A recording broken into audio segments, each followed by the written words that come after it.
Umdaka bingelele ngalesi sikhathi samanje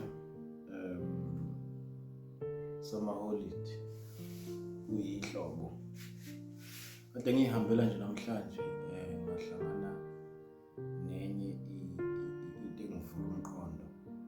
Ngumuntu-ke mina mangithi mangihamba ngicubungulele nje izinto ngendlela yami ngoba ngumuntu ojwayele ngesikhathi esiningi ukuhamba yedwa.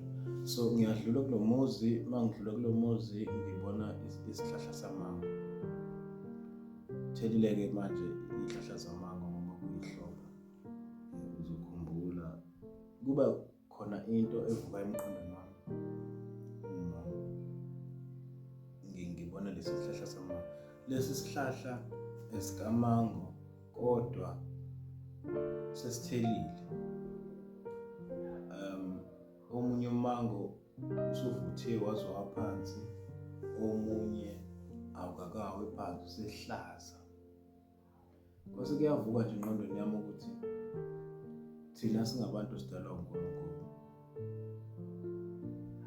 uNkulunkulu akasoze sinikeza ibusiso ngokufanayo.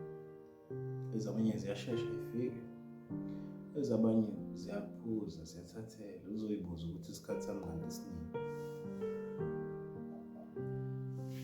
Isihlahla sisodwa, umango